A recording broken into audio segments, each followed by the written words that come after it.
हरिओम। तो हम लोग देख रहे थे कि अर्जुन सैन्य निरीक्षण में अपना परिवार ही देखता है।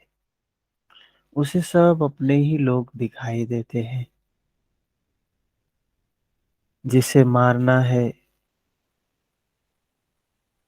जिसको समाप्त करना है, जहां तक संबंध है उतना ही जगत है।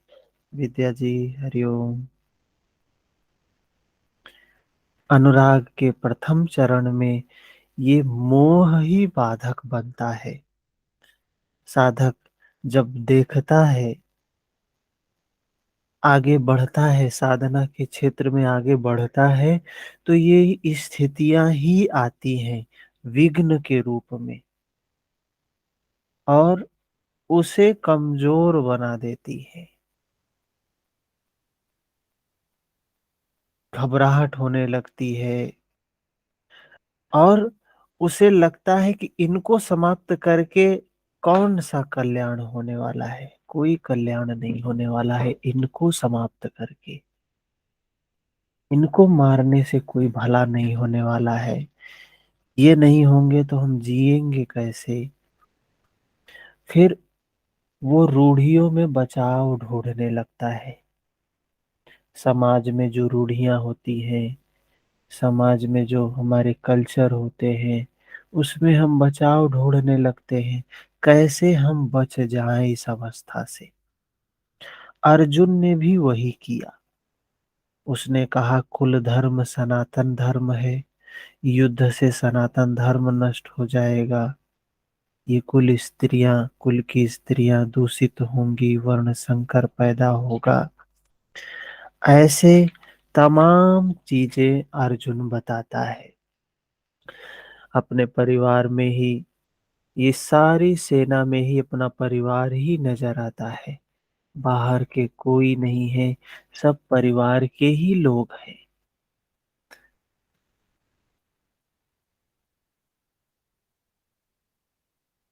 कहता है अगर ये सब हमें मार भी दे तो भी हमें दुख नहीं। मैं नहीं मारना चाहता हूँ। ये सब अगर हमें मार भी देते हैं तो भी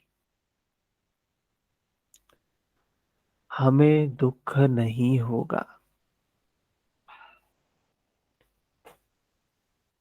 तो कहा कि जो जीवन यापन के लिए, तुच्छ लाभ के लिए अनीति अपनाता है वह आताताई कहलाता है बाहर के जीवन में, इस जगत में। किंतु वस्तुतः इससे बड़ा आताताई कौन है? जो आत्मा के पथ पर अवरोध उत्पन्न करता है, मुक्ति के पथ पर, बंधन को खोलने के मार्ग में, वृत्ति निरोध के मार्ग में जो जो क्या करता है? विघ्न उत्पन्न करता है। आत्मदर्शन में जो विघ्न उत्पन्न करता है, कौन कौन बताया? काम, क्रोध, लोभ, मोह, ये चीजें आती हैं, अपनी माया फैलाती है और मार्ग से पतित करने का प्रयास करती है। तो अर्जुन कहता है हे माधव, अपने बांधव धृतराष्ट्र के पुत्रों को मारने के लिए हम योग्य नहीं है। ये लगता है हमें भी कि हमारे अंदर वो योग्यता नहीं है। हमें ये इतना कमजोर बना देते हैं विकार। ये विकार जब आते हैं ना, तो हम बहुत कमजोर हो जाते हैं, बहुत कमजोर हो जाते हैं। और हम सोचते हैं कि हम नष्ट कर लेंगे। हम नष्ट करने वाले है ही नहीं। हमें तो सिर्फ खड़े रहना है। खड़े रहेंगे, विकार आए हैं खुद ही समाप्त हो जाएंगे। स्वाबांधव कैसे? वे तो शत्रु थे ना, वस्तुतः शरीर के रिश्ते अज्ञान से उत्पन्न होते हैं। यह सब अज्ञान ही तो है। जब शरीर ही नश्वर है तब इसके रिश्ते ही कहाँ रहेंगे। जब ये शरीर ही नश्वर है, पानी के बुलबुले के जैसा है, उत्पन्न हो रहा है, नष्ट हो रहा है, उत्पन्न हो रहा है, नष्ट हो रहा है। मोह है तभी तक ये रिश्ते हैं, हमारा परिवार है, हमारी दुनिया है। मोह नहीं तो कुछ भी नहीं। इसलिए वे शत्रु भी अर्जुन को स्वजन दिखाई पड़े। वह कहता है कि अपने कुटुंब को मारकर हम कैसे सुखी होंगे, अपने परिवार को मारकर कैसे सुखी होंगे। यदि अज्ञान और मोह न रहे तो कुटुंब का अस्तित्व न रहेगा। यह ज्ञान का यह अज्ञान जो होता है ना, ज्ञान का प्रेरक होता है। अविद्या विद्या की ओर ले जाती है। अज्ञान ज्ञान की ओर ले जाता है। अंधकार प्रकाश की ओर ले जाता है। उदाहरण इसमें दिया भरतहरि और तुलसी का, कि इनको भी, इनके अंदर भी वो वो मोह, वो राग, वो कामना, वो काम, सारी चीजें इनके अंदर आई, तब ये उस ओर जा सके। जिसके अंदर राग नहीं है, मोह नहीं है, काम नहीं है, वो उस ओर भी नहीं जा सकता है। उस पथ पे वही आगे बढ़ सकता है जो अंधकार में, जो पहले से ही प्रकाश में खड़ा है, मान लिया है कि अरे हम तो प्रकाश में ही हैं, मान लिया है हम तो ज्ञानी ही हैं, मान लिया है हम तो मुक्त ही हैं। तो वो जाएगा क्या? कदापि नहीं जाएगा। जो अपने आप को जानता है कि हम अंधकार में खड़े हैं, वो प्रकाश की ओर जाना शुरू करता है। जो जानता है हमारे अंदर ये विकार है, धीरे धीरे वो निकलना शुरू हो जाता है। 38 नंबर श्लोक। यद्यप्येतेन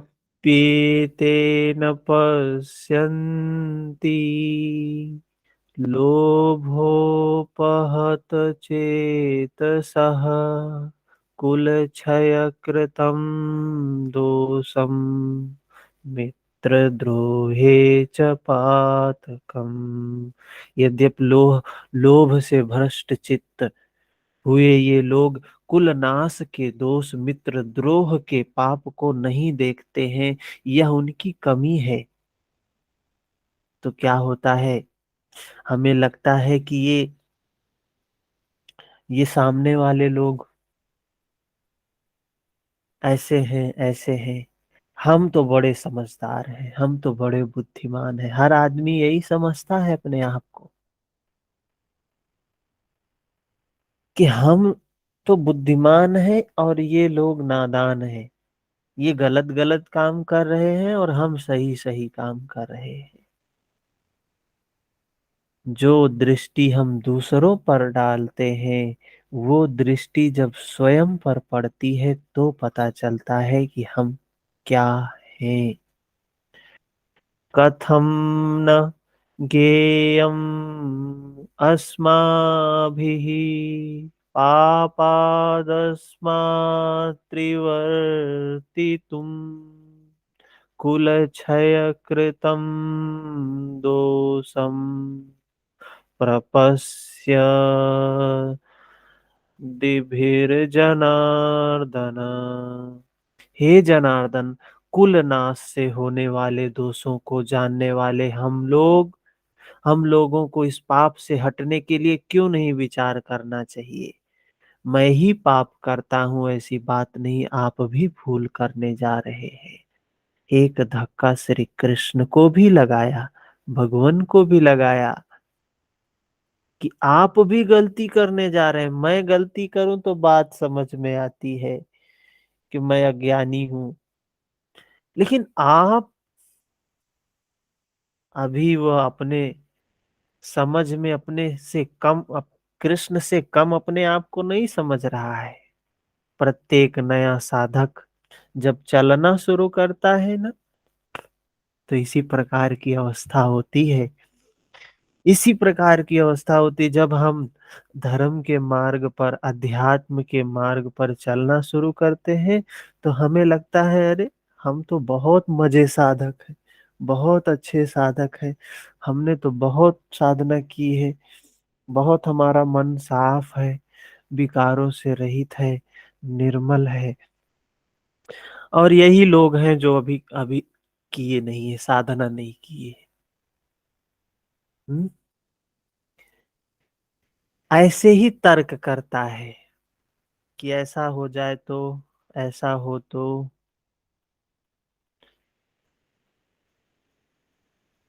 और अपने को जानकारी में कम नहीं समझता है। यही अर्जुन भी कहता है कि ये भले ना समझे, किंतु हम तो समझदार हैं। कुलनाश के दोषों पर हमें विचार करना चाहिए। तो यही हालत होती है हम मनुष्यों की। हम सोचते हैं हमें ज्ञान है, हमें लगता है कि हमें ज्ञान है, हम और ज्ञान का अहंकार आ जाता है एक हमारे भीतर में। एक महायोगी समाज में थे, महायोगी गुरु जी के पास जाते हैं साधना सीखने के लिए। महायोगी तो थे, लोगों को खूब योग सिखाते थे, खूब योग सिखाते थे, काफी नाम था उनका। लेकिन उनके मन में काम, क्रोध, लोभ, मोह खूब भरा पड़ा था। तो वो तो जान ही रहे थे कि हम योगी तो हैं, अपने नाम के आगे हमने योगी लगा रखा है और लोग महायोगी कह के बुलाते हैं। लेकिन हमारे मन में ये विकार है अभी, उन्हें पता था। तो जाते हैं गुरु जी के पास। तो गुरु जी से कहते हैं कि ऐसा है कि हम इन सारे साधकों के समान नीचे बैठ के साधना नहीं सीख सकते हैं, क्योंकि हम भी योगी हैं और हमें आपके बराबर ही आसन मिलना चाहिए। तो जो अहंकार विहीन हो गया है, वो ये थोड़ी न देखेगा कि हमारे बराबर कोई बैठा है या हमसे नीचे कोई बैठा है। 3-4 दिन काम करते हैं, सीखते हैं, और जब उन्हें वो देखने की विधा, विमूढ़ा नानुपश्यन्ति पश्यन्ति ज्ञान चक्षुषा, वो ज्ञान चक्षु जब प्राप्त होता है ना, तो वो गुरु जी के जो बराबर बैठे थे उतर जाते हैं नीचे, और गुरु जी के चरणों में जाके खूब भाव विभोर होते हैं। कैसे अज्ञान में, कैसे अहंकार में बंधा था मैं।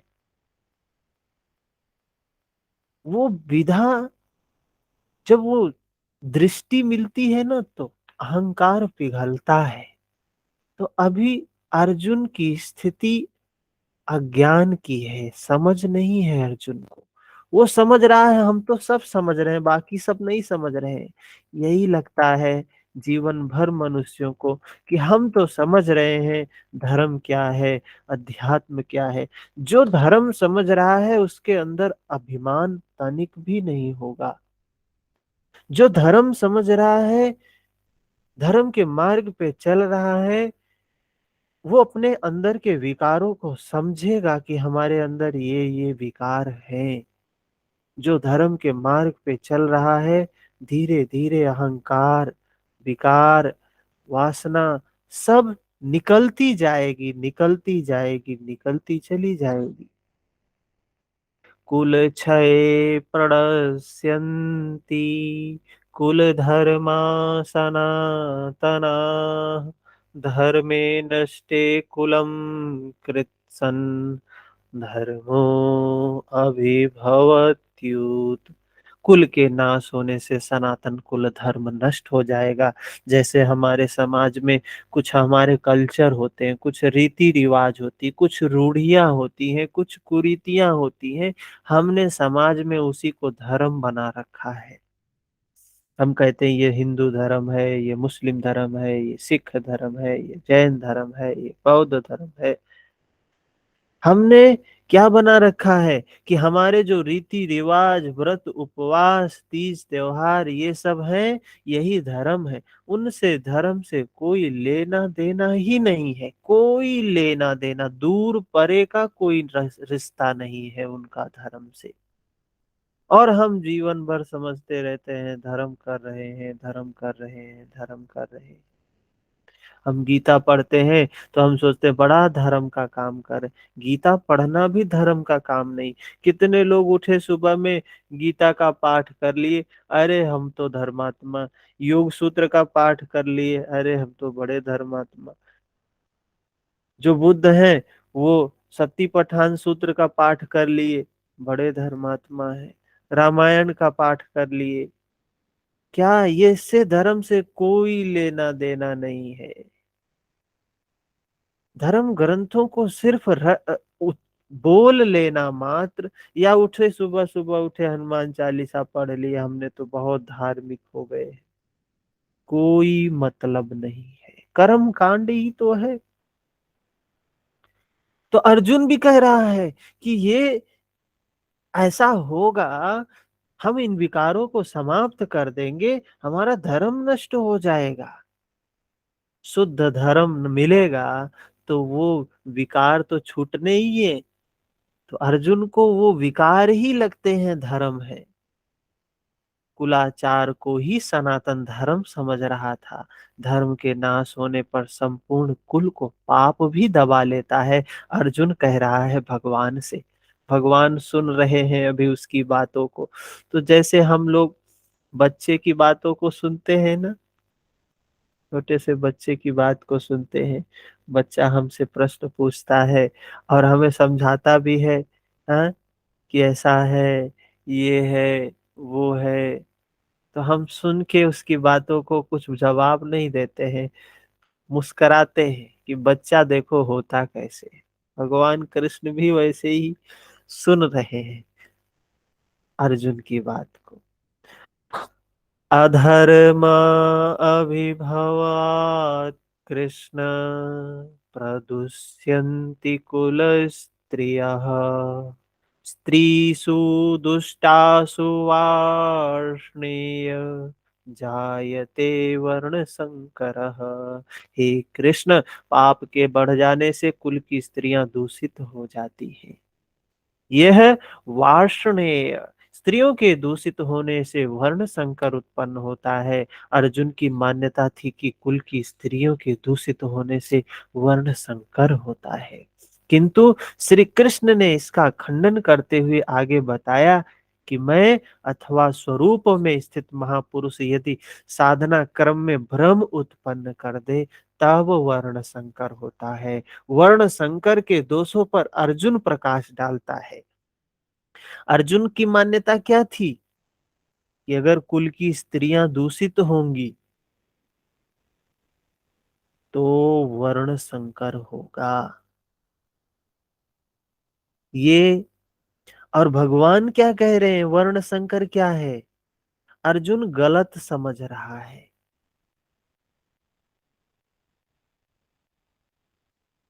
वर्ण संकर हमारा काम है वृत्ति निरोध का, वृत्ति निरोध का। इसमें स्त्री शब्द प्रयोग किया गया है, आगे हम चलेंगे तो देखेंगे वृत्ति के लिए स्त्री शब्द भी प्रयोग किया गया है, वृत्ति के लिए। जो बताया ना, चित्त वृत्ति निरोधा, विकार के लिए, बंधन के लिए स्त्री शब्द का प्रयोग आगे हमें मिलेगा। तो अर्जुन के समझ रहा है कि कुल की स्त्रियों के दूषित होने से वर्ण संकर होगा। भगवान कह रहे हैं कुल की स्त्रियों के दूषित होने से वर्ण संकर नहीं होता है, वर्ण संकर वृत्ति जो हमारी वृत्ति है, इसके दूषित होने से होता है। ये हमारी वृत्ति, हमारा लक्ष्य है वृत्ति निरोध का।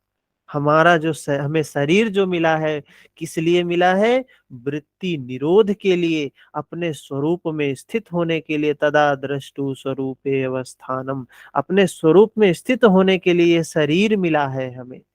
वृत्ति निरोध के लिए शरीर मिला है, और हम जन्म लेकर क्या करने लगे?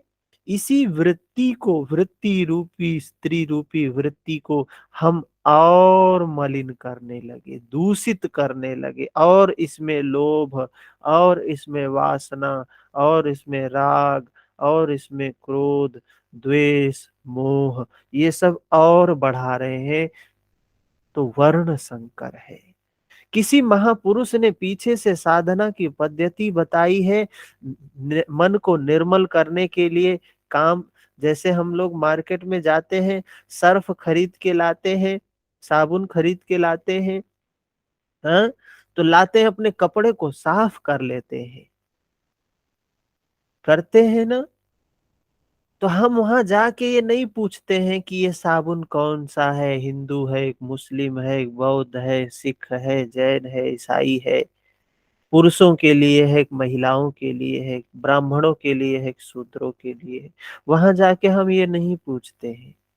हम वहां जाकर सिर्फ साबुन लेते हैं। जानते हैं इससे किसी धर्म से, किसी जाति से, किसी से भेदभाव से मतलब नहीं है। इसका काम सिर्फ साफ करने का है। चाहे हिंदू ले जाए साफ करे, चाहे मुस्लिम ले जाए साफ करे, चाहे फीमेल ले जाए, चाहे मेल ले जाए, चाहे क्षत्रिय ले जाए, चाहे ब्राह्मण ले जाए, चाहे शूद्र ले जाए। जब इस मन को साफ करने की विद्या में जब ये भेदभाव हो जाता है, ये क्षत्रियों का है, ये ब्राह्मणों का है, ये शूद्रों का है, ये उनका है, ये हिंदुओं का है, ये मुसलमानों का है, ये बौद्धों का है, जैनों, ये वर्ण संकर है। वर्ण संकर इसको कहा। मन को निर्मल करने वाली जो विद्या है, वो विद्या जैसी है वैसे रहे। अगर उसमें विकार किसी महापुरुष ने उत्पन्न कर दिया, वो मन को निर्मल करने वाली विद्या हमें मिली, हमने उसमें कुछ जोड़ दिया, कुछ तोड़ दिया, इसको कहा भगवान कृष्ण ने वर्ण संकर है। वर्ण संकर के दोष पर अर्जुन ने प्रकाश डाला। क्या कहा? संकरो नरकायैव कुलघ्नानां कुलस्य च पतन्ति पितरो रोषां लुप्तपिण्डोदक क्रियाः। वर्ण संकर कुल घातियों और कुल को नरक में ले जाने के लिए ही होता है। लुप्त हुई पिंडोदक क्रिया वाले इनके पितर लोग भी गिर जाते हैं। वर्तमान नष्ट हो जाता है, अतीत के पितर गिर जाते हैं, भविष्य वाले भी गिरेंगे। इतना ही नहीं अर्जुन, ऐसे ही तो होता है। आज समाज में देख लो क्या हो रहा है। जितना धर्म के नाम पे चल रही हैं चीजें, वर्ण संकर की ही शिकार है। और क्या कहते हैं, जैसे अर्जुन बोल रहा है वही लोग वो भी बोलते हैं। क्या कहते हैं? नरक जाओगे, धर्म का पालन नहीं करोगे तो नरक जाओगे। और तो और पूर्वज भी नीचे गिरेंगे, पतित होंगे, वर्तमान नष्ट हो जाएगा, अतीत के पितर गिर जाएंगे, भविष्य वाले भी गिरेंगे। इतना ही नहीं होगा, और भी होगा। क्या होगा? दोषै रे रेतैः कुल ज्ञानम् वर्ण संकर कारकैः उत्साद्यन्ते जाति धर्माः कुल धर्माश्च शाश्वता। इन वर्ण संकर कारक दोषों से कुल और कुल घातियों के समान कुल धर्म, जाति धर्म नष्ट हो जाते हैं। अर्जुन मानता था कि कुल धर्म सनातन है, कुल धर्म ही शाश्वत है। किंतु श्री कृष्ण ने इसका खंडन किया। आगे बताया कि आत्मा ही सनातन है, शाश्वत धर्म है। ये शाश्वत क्या है? ये जो वृत्ति है ये समाप्त हो जाए, विकार शून्य अवस्था ये आ जाए। ये शाश्वत है, ये सनातन है। वास्तविक सनातन धर्म को जानने से पहले मनुष्य धर्म के नाम पर किसी न किसी रूढ़ी को जानता है। जैसे आप सभी भी धर्म के नाम पे किसी न किसी संप्रदाय से, किसी न किसी रूढ़ी से, धर्म के नाम पे किसी न किसी कुरीति के शिकार है।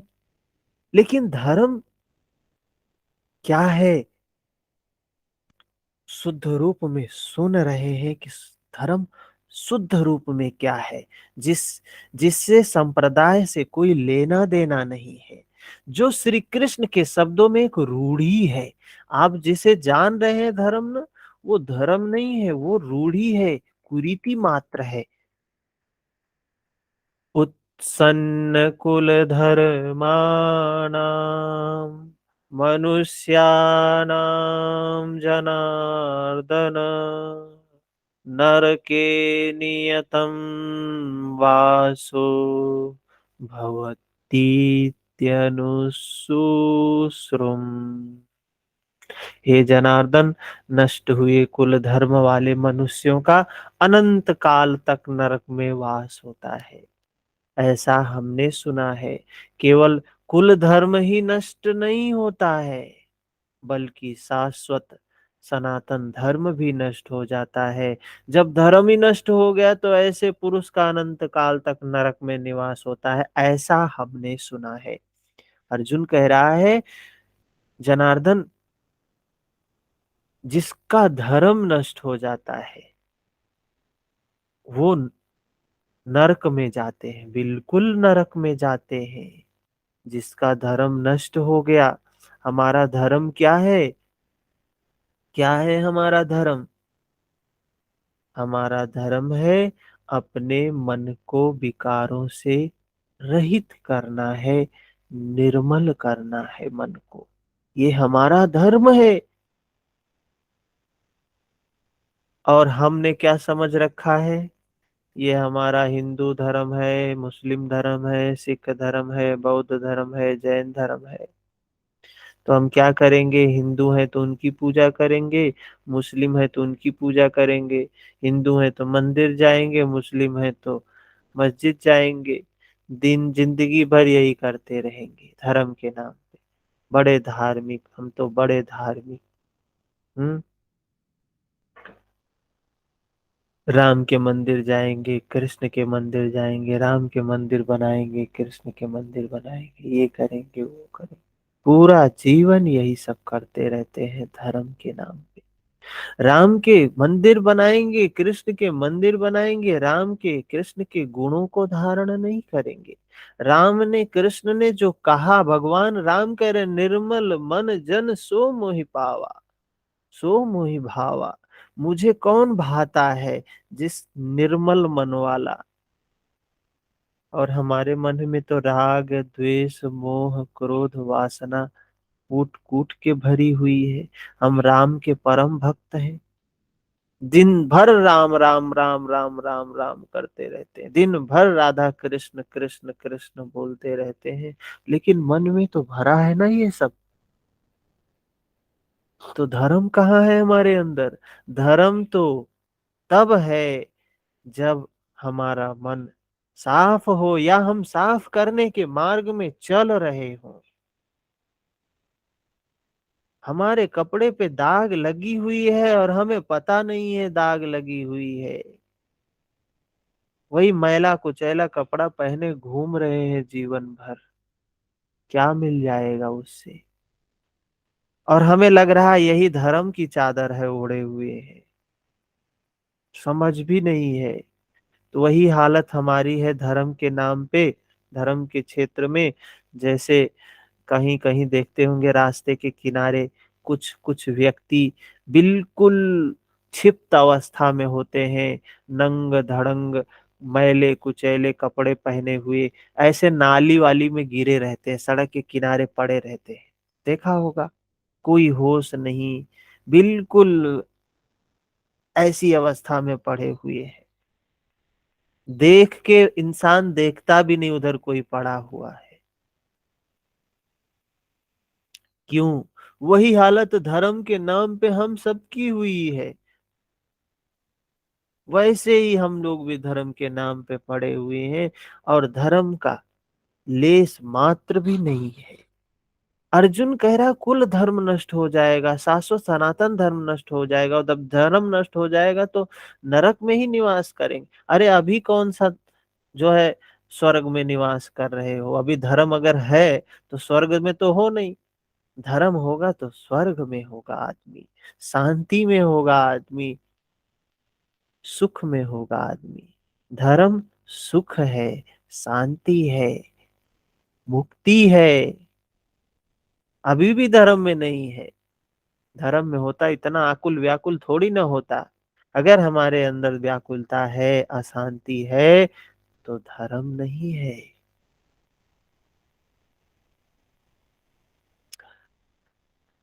अर्जुन कह रहा है ऐसा हमने सुना है। अहो बत महत पापम कर्तुम व्यवसिता वयम यद्राज्य सुखलोभेन हन्तुम स्वजनमुद्यताः। अहो, शोक है कि हम लोग बुद्धिमान होकर भी महान पाप करने को तैयार हुए हैं। अर्जुन कह रहा है हमें दुख है कि हम लोग महान ज्ञानी हैं, बुद्धिमान है, अपने आप को बुद्धिमान समझ रहा है। कोई मूर्ख थोड़ी ना समझता है अपने आप को। राज्य और सुख के लोभ से अपने कुल को मारने के लिए उद्यत हुए हैं। अभी अर्जुन अपने को कम ज्ञाता नहीं समझता है। आरंभ में प्रत्येक साधक इसी प्रकार बोलता है। महात्मा बुद्ध का कथन है कि मनुष्य जब अधूरी जानकारी रखता है तो अपने को महान ज्ञानी समझता है। अल्प ज्ञान खतरनाक होता है। जब आधे से आगे की जानकारी हासिल करने लगता है तो अपने आप को महान मूर्ख समझता है। यही हालत होती है जब जब भी आपको ये हो कि हमें तो बहुत ज्ञान है, हम बहुत जानते हैं, बहुत जानते हैं, हम बहुत कुछ कर सकते हैं, हमारे अंदर बहुत शक्ति है, तो समझ जाइए कि अभी कच्चा है ये, अभी अज्ञान में है, अहंकार है। जब आप आधे से आगे बढ़ने लगेंगे तो आप धीरे धीरे धीरे धीरे ये अहम भाव समाप्त होने लगता है। मैं कुछ कर रहा हूँ ऐसा भाव समाप्त होने लगता है। ये दिखाई देने लगता है जो कुछ हो रहा है प्रकृति से हो रहा है।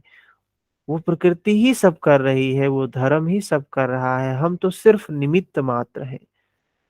किसी चीज का अहम नहीं आएगा। हमें लगे हम तो महान मूर्ख हैं। पता नहीं इतनी कृपा, इतनी करुणा कैसे कर रही है वो प्रकृति। तो अर्जुन अभी यही है, कह रहा है हम इतने बुद्धिमान होके ये काम कर रहे हैं। ठीक इसी प्रकार अर्जुन ने अपने को ज्ञानी समझता है। वह श्री कृष्ण को ही समझता है कि इस पाप से परम कल्याण हो ऐसी बात भी नहीं। केवल राज और सुख के लोभ में पड़कर हम लोग कुल नाश करने को उद्यत हुए हैं, महान भूल कर रहे हैं। हम ही भूल कर रहे हैं ऐसी बात नहीं, आप भी कर रहे हैं। एक धक्का श्री कृष्ण को भी दिया। अंत में अर्जुन अपना निर्णय देता है, फाइनल डिसीजन देता है। क्या है? यदि माम प्रतीकारम अशस्त्रम शस्त्रपाणयः धार्तराष्ट्रारणे हन्यु तन्मे क्षेमतरम भवेत्। अर्जुन बोल रहा है यदि मुझ शस्त्र रहित, सामना ना करने वाले शस्त्रधारी धृतराष्ट्र के पुत्र रण में मारे तो उनका भी, वह मारना भी मेरे लिए अति कल्याणकारी होगा। साधक की यही अवस्था होती है। साधक होता है ना, साधना के मार्ग में जब आगे बढ़ता है तो इस प्रकार उसके सामने विकार इतने मजबूती के सामने आते हैं कि वो मरने के लिए तैयार होता है। कहता है मैं मर जाऊंगा, ठीक है, लेकिन मैं युद्ध नहीं करूंगा, मैं लड़ूंगा नहीं।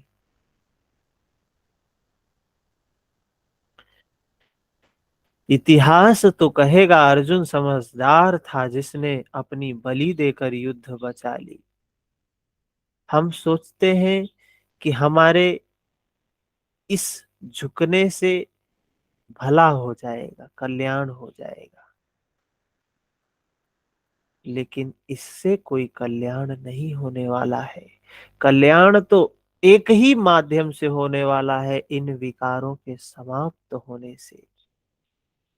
लोग प्राणों की आहुति देते हैं। भोले भाले मासूम बच्चे सुखी रहे, कुल बचा रहे, मनुष्य विदेश चला जाता है, वैभवपूर्ण प्रसाद में रहता है, किंतु 2 दिन बाद उसे अपनी छोड़ी हुई झोपड़ी याद आने लगती है। मोह इतना बड़ा प्रबल होता है। इसलिए अर्जुन कहता है, शस्त्रधारी धृतराष्ट्र के पुत्र मुझ न प्रतिकार करने वाले को रण में मार दे, तब भी वह मेरे लिए अति कल्याणकारी होगा। ताकि लड़के तो सुखी रहेंगे। तो क्या अर्जुन ने लोगों को मारा? नहीं। भगवान ने क्या कहा? अर्जुन को सिर्फ खड़े होने के लिए कहा है। खड़ा होना है हमें। मारने, भगवान श्री कृष्ण कहते हैं, करने कराने वाला तो मैं हूं, तू सिर्फ खड़ा हो। कोई किसी को नहीं मारता है, कोई किसी को मार भी नहीं सकता है। अभी आगे समझाएंगे, एक एक बात समझाएंगे। करने कराने वाला तो वो परमात्मा है, वो ईश्वर है, वो ब्रह्म है, वो प्रकृति है, वो धर्म है।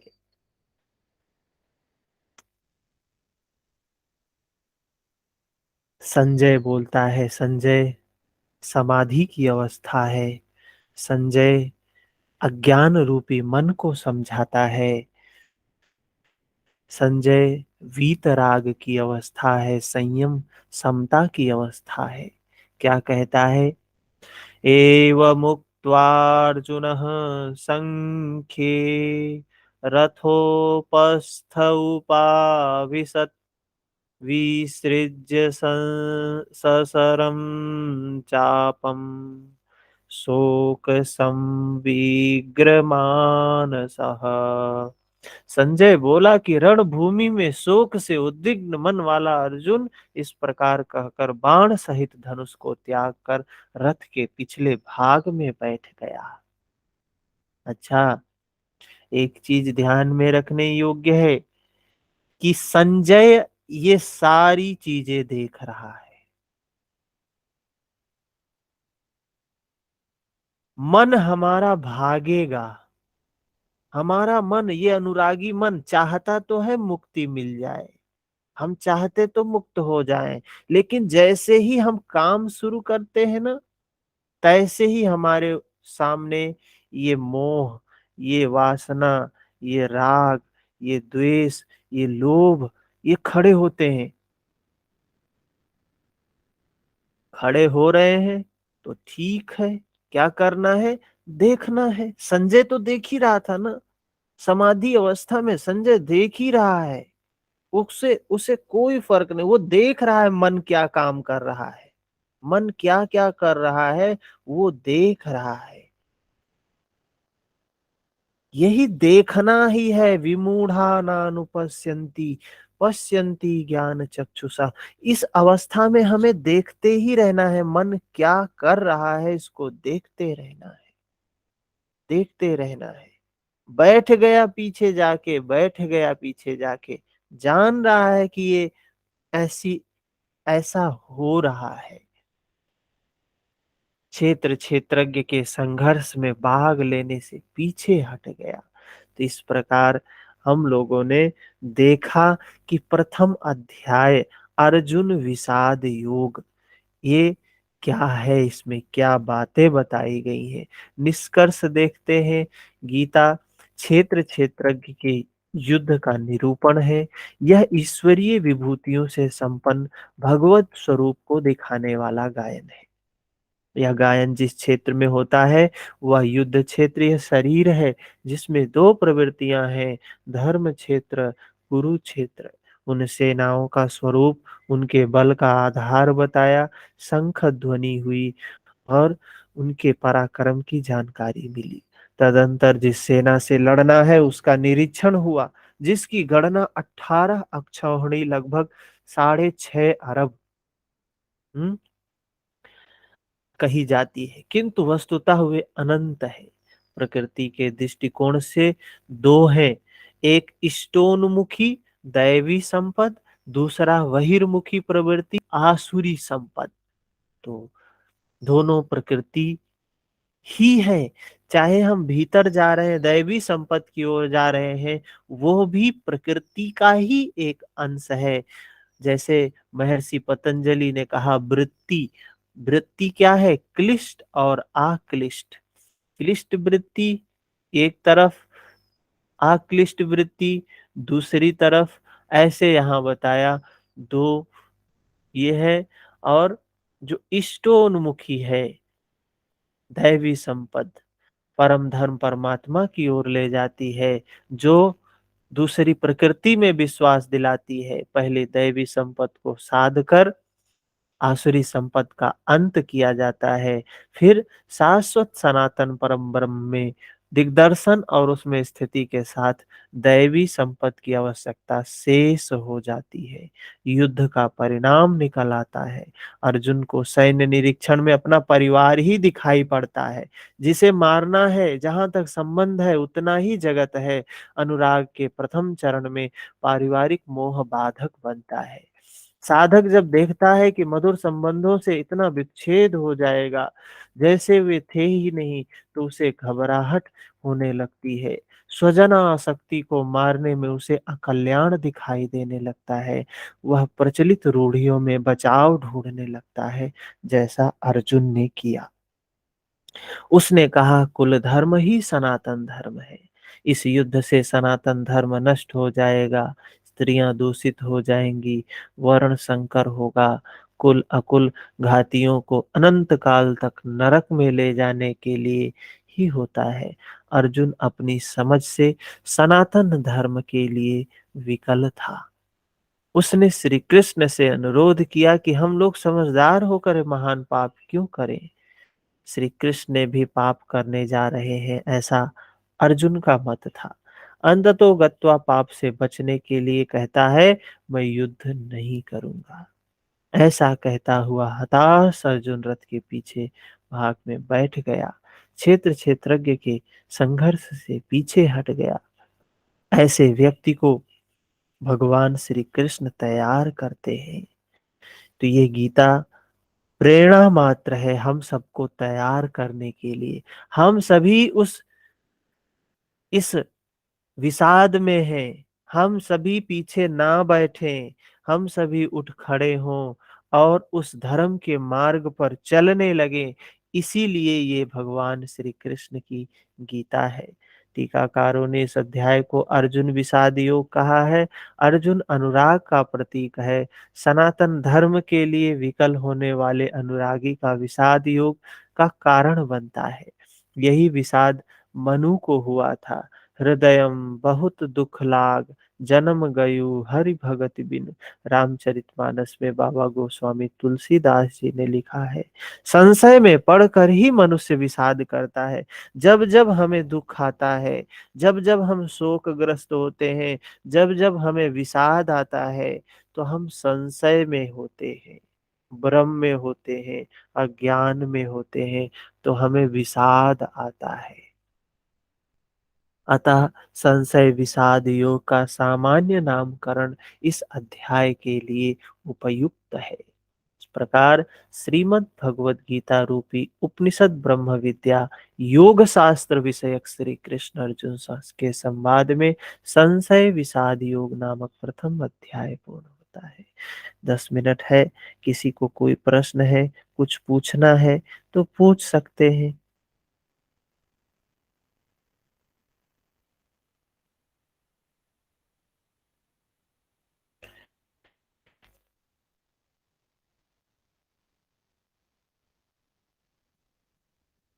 कल से हम द्वितीय अध्याय पर चलेंगे। ठीक है।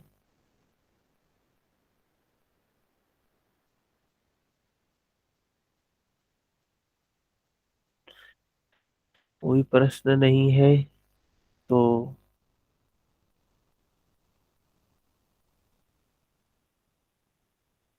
यही समाप्त करते हैं। हम्म।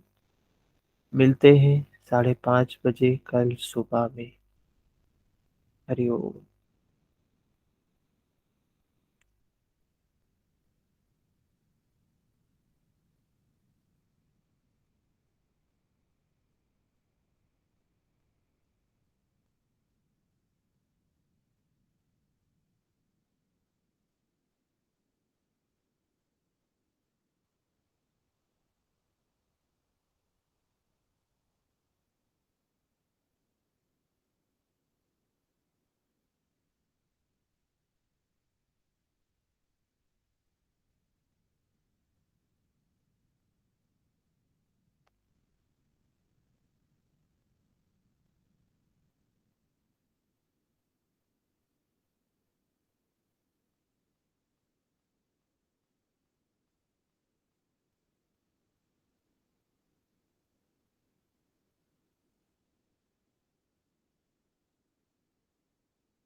जिनको भी क्लास में आगे सुनते रहना है, प्रयास करें कि लाइव क्लास को ज्वाइन करें। क्या है,